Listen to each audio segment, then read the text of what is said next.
Hoy tenemos un video acerca de la historia de los reyes. Hoy vamos a hablar de Roboam.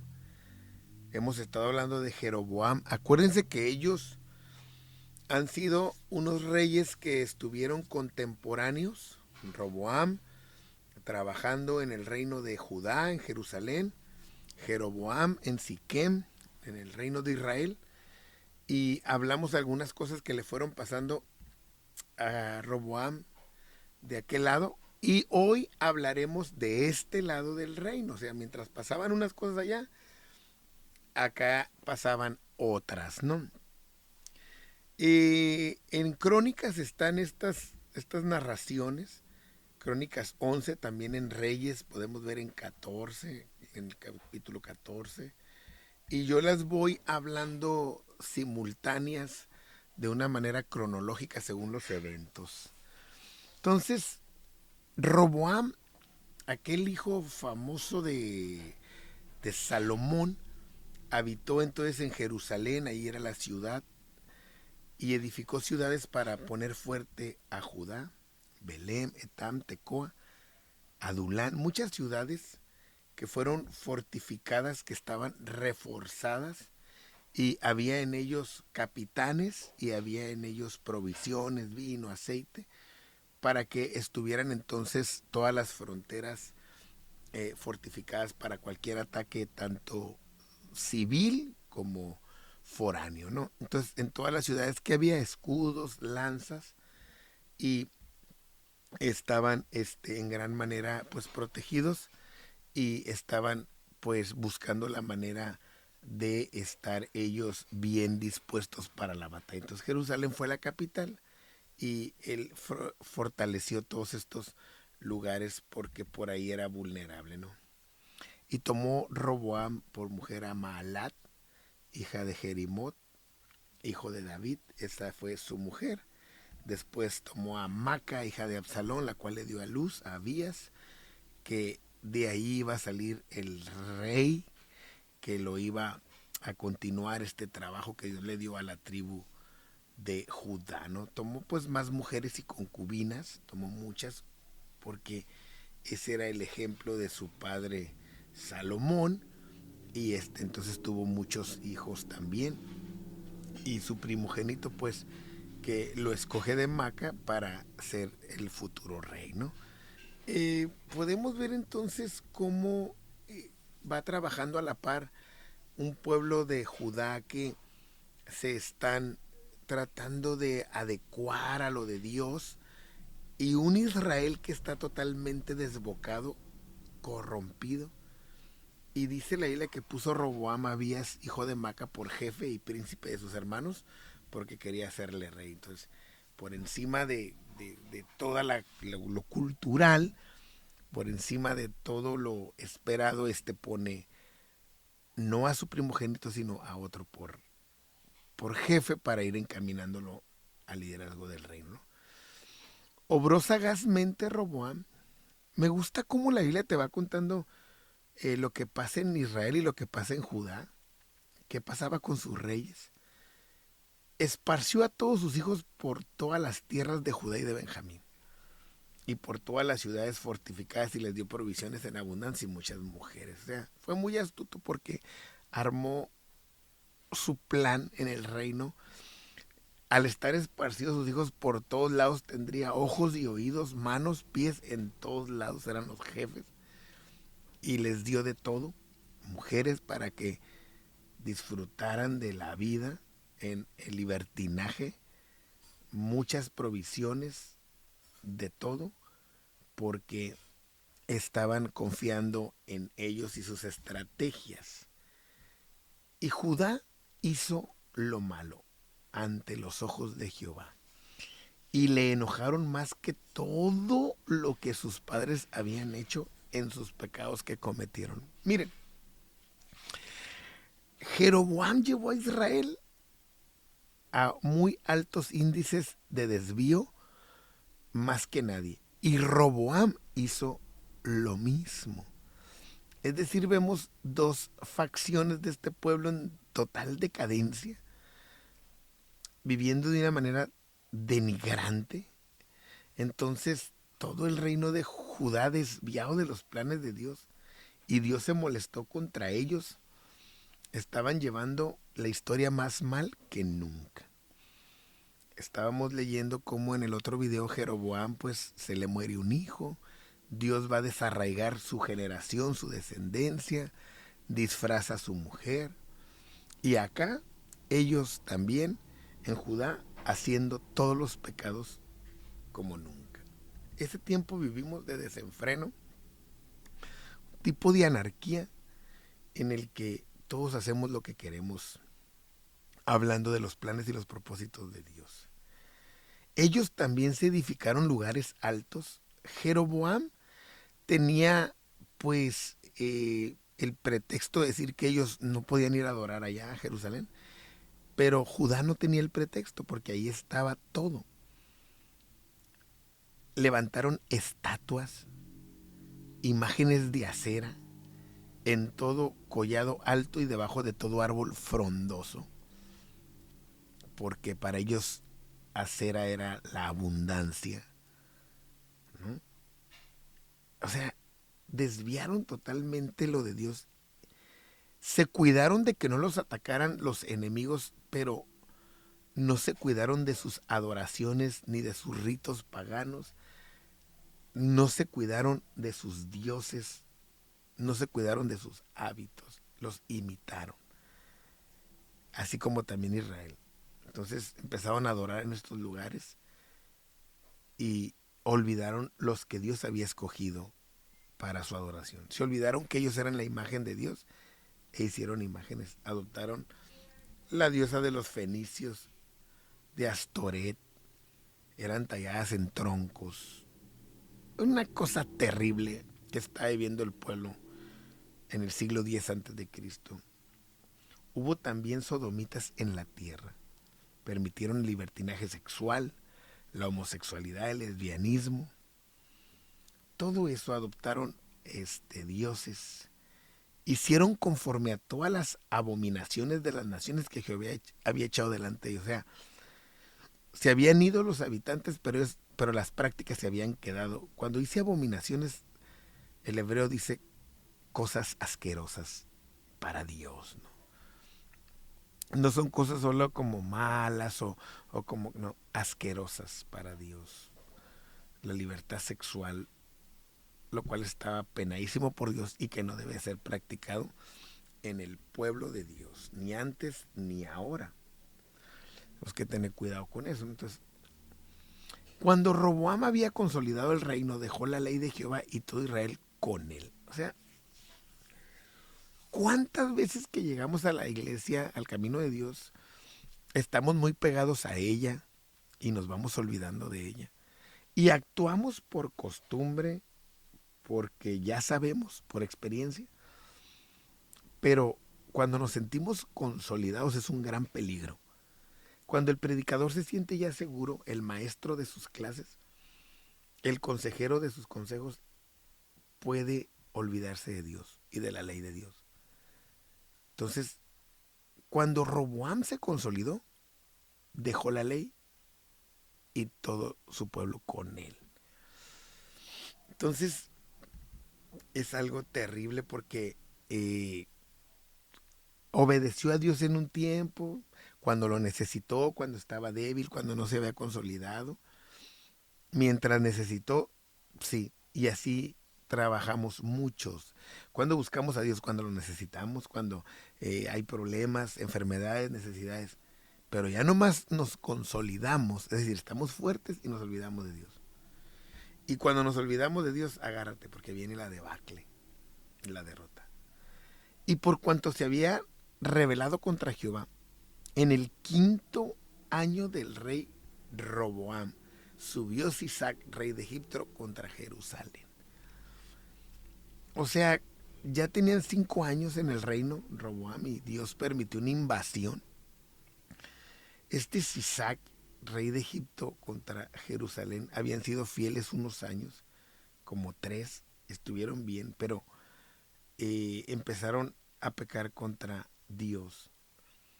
Entonces este Sisac, que la historia secular lo llama Chechonk, así, Chechonk. Así se llama para la historia secular, pero es Sisac. Este rey de Egipto, hay unas características muy especiales que ustedes pueden ver de este rey, que no solamente lo encontramos en la Biblia, sino que lo podemos encontrar también en la historia eh, secular, ¿no? Ahorita les voy a explicar qué impactante, qué maravilloso esto, porque dice que con 1200 carros y con 60,000 hombres de a caballo, más el pueblo que venía con él de Egipto, esto es, de libios, suquienos y etíopes, no tenían número. Un gran ejército para tomar posesión. Este Chechonk o Sisac venía con un gran ejército. Dios le permitió para tomar estas ciudades y apoderarse de ellas en el mismo siglo X. Entonces vino el profeta Semaías a Roboam y a los príncipes de Judá que estaban reunidos en Jerusalén por causa de Sisac o Chechonk, y les dijo: así ha dicho Jehová, vosotros me habéis dejado y yo también os he dejado en manos de Sisac. Les dio el mensaje el profeta de por qué la desobediencia era el causante de esta debacle, porque a veces el ser humano no entiende estas debacles. No, ¿y por qué? No, ¿y cómo? No, ¿y esto? No, ¿y lo otro? Entonces, miren, antes en la historia antigua, por cierto, estoy por comentar el siglo 34 antes de Cristo en el video 542 de Enoch y Matusalén. La historia es importantísima. Miren, este hombre, hay un templo en Egipto, en Karnak, ¿no? Que está lleno de jeroglíficos y no podían leerse antes porque pues no había forma de interpretarlos. O sea, hablando de esta historia, para que vean cómo la historia sale de la Biblia, ¿no? Para los que dudan, los que batallan en creer, ¿no? Eh, esta historia de este hombre de Sisac está ahí plasmada, pero no la podían entender. Hasta Napoleón, que conquistó Egipto, pudo verla, pero pues no la podían entender, porque todavía no había una interpretación de los jeroglíficos, ¿no? Cuando viene este egiptólogo Champollion, así ustedes googleenlo, nombre pues dotado divinamente en las artes de la interpretación, descubren la piedra Rosetta y están una escritura jeroglífica que también está en griego, o sea, está en 3 idiomas esa piedra Rosetta. Y ahí es como este hombre interpreta la escritura jeroglífica y le abre entonces la puerta a la interpretación de la historia de Egipto. Así, en Karnak.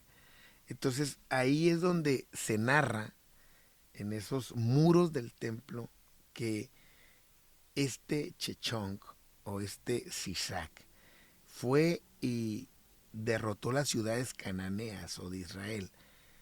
Y hasta están los nombres ahí de las ciudades que conquistó. Ahí están. Gaza, todas las que ellos tenían en ese tiempo, que él derrotó en el tiempo de Roboam. De hecho, hay una estatua en forma de esfinge de este faraón, que fue interpretado los jeroglíficos por Champollion, ¿no? Y que fue coronado en el siglo X antes de Cristo. Obviamente ellos manejan como unas 945, 950 que fue coronado. Y en la Biblia, pues en la cronología vamos como el 970, o sea, varía 30 años que no son nada, ¿no? Entonces, dice la Biblia que iban libios con él, porque la historia dice que de hecho este faraón no era egipcio, era libio. Entonces, estos libios eran los que iban con él, por eso dice ahí que iban de otras partes, no solamente de Egipto, iban libios también con Chechonk. Entonces lo que les quiero decir que esas conquistas están en la Biblia y están en la historia de Egipto, en la historia secular. O sea, como dice la Biblia, que las piedras hablarían, literal ahora las piedras hablan, porque al interpretarse esos escritos antiguos, las piedras están hablando, nos están narrando la historia. Ahora, dentro de esas ciudades que conquistaron, no pudieron conquistar Jerusalén. ¿Por qué no pudieron conquistar Jerusalén? Bueno, pues porque los príncipes de Israel y el rey se humillaron y dijeron, justo es Jehová. Inmediatamente reconocieron al Dios de los dioses y encontraron y se ven que esa era la clave, porque Dios es grande en misericordia, Él está esperando una buena actitud en nosotros para ayudarnos. Y cuando Jehová vio que se humillaron, vino palabra de Jehová a Semaías y le dijo, se han humillado, no los voy a destruir, antes los salvaré en breve, y no se derramará mi ira contra Jerusalén por mano de Sisac. Ok, ¿por qué en los jeroglíficos, en las paredes de Karnak, del templo egipcio, están las ciudades que él conquistó de Israel, o que tenía Israel o Judá en ese tiempo, pero no está Jerusalén? Simple y sencillamente porque aquí dice el verso 7 que no se derramaría la ira de Dios contra Jerusalén por mano de él, porque Dios aceptó su humillación. Qué impactante. Pero serán sus siervos para que sepan lo que es servirme a mí y que es servir a los reinos de las naciones. Entonces, ahí está en la escritura esa que él se llevó esclavos. Se llevó un grupo para que los que se fueron vieran lo que era servir a Dios y servir a otros reyes. Entonces, esto nos ayuda a tener más fe en la palabra de Dios. Subió pues Sisac o Chechonk, rey de Egipto, a Jerusalén, que era libio, y todos los tesoros de la casa de Jehová y todos los tesoros de la casa del rey, todo lo llevó y tomó los escudos de oro que Salomón había hecho. ¿Se acuerdan? Aquellos escudos que no se podían usar para la pelea, pero que eran para hablar del glamour y del poder que tenía. Entonces Dios se lo permitió. Hay muchas historias contadas en esos templos de Egipto que nadie las podía interpretar, ¿no? Entonces, aquí hay algo que tenemos que decir. En ese tiempo de los machawash, ¿no? De los libios, que eran guerreros, que eran hombres dotados para pelear y que respaldaban a Sisac, que así lo dice estos escritos en las paredes. Antes Israel había derrotado a Faraón. Imagínense esta escena, que ahora en las ciudades de Judá estaban dominadas por este Sisac, un rey egipcio, Faraón, cuando ellos en sus cantos cantaban el de que Dios había enterrado en el mar al jinete y al caballo de Egipto. En los salmos hablaban acerca de esta victoria, pero ahora era al revés. Ahora ellos estaban bajo el dominio de ellos por la desobediencia. ¿Dónde había quedado aquello, no? Entonces esa piedra Rosetta abrió este mundo maravilloso egipcio y es una bendición que ahora nosotros podamos hacer que nuestra fe aumente con estos datos históricos. Por eso es importante leer la Biblia y estudiarla, ¿no? Próximamente que abramos nuestro instituto bíblico presencial ahí en Iglesia 64. Estamos trabajando en el edificio. Teología, historia, geografía, todo lo que necesitemos enseñar para dejar fundamentos en este mundo. Y en lugar de ellos hizo el rey Roboam de los escudos de oro que había hecho su papá en tiempos de gloria, ahora hizo de bronce y los entregó a la guardia, los cuales custodiaban la entrada de la casa del rey. Miren, cambiaron oro por bronce. Para suplirlos el rey Roboam, o para aparentar, ¿no? Hizo escudos de bronce que su padre los había hecho bien. Y esta es una práctica común, que en estos tiempos de la iglesia suplimos de una manera más barata. Su padre lo hizo de oro y él de bronce. Nosotros suplimos el tiempo de gloria que debe ser la iglesia, que es caro, por uno barato de apariencias, escenarios, luces, júbilo. Uh, Cosas más baratas que no cuestan organizar, armar, como la unción, no cuestan como el poder, no cuestan como la revelación y el milagro. Un reino totalmente en decadencia, así como cuando ahora pues tenemos el cristianismo, que lo que debe de ser oro, la santidad, es bronce, es puro esfuerzo humano. Lo que debe de ser oro divino es humano. Entonces esa es la invención humana, puras aleaciones.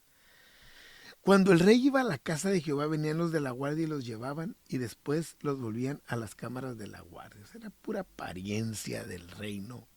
El oro se convirtió en bronce. Qué triste, ¿verdad? Cuando el oro se convierte en bronce. Y cuando él se humilló, la ira de Jehová se apartó de él para no destruirlo del todo. Y también en Judá las cosas fueron bien. Entonces Dios los ayudó, Dios los bendijo, los respaldó. Todo lo demás de Roboam y todo lo que hizo está en Crónicas. Llegó su tiempo final y la Biblia nos narra su historia. Y hubo guerra entre Roboam y Jeroboam. Todos los días del reino nunca se acomodaron. Nunca. Y durmió Roboam con sus padres y fue sepultado con sus padres en la ciudad de David. El nombre de su madre fue Naama Amonita y reinó en su lugar Abiam su hijo. Murió como todos los hombres, pero Abiam iba a ser el que iba a continuar con esa historia del pueblo de Israel. Entonces, aquí hemos visto ya la historia de este hombre Roboam, que reinó menos que Jeroboam, y que él allá terminó su historia hablando de este siglo 10 antes de Cristo.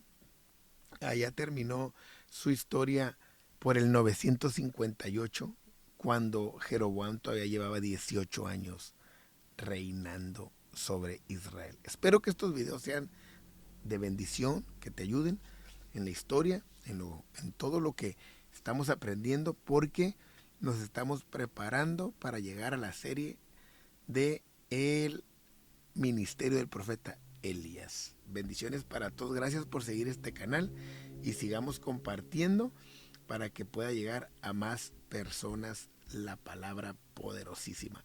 Bendiciones y ánimo.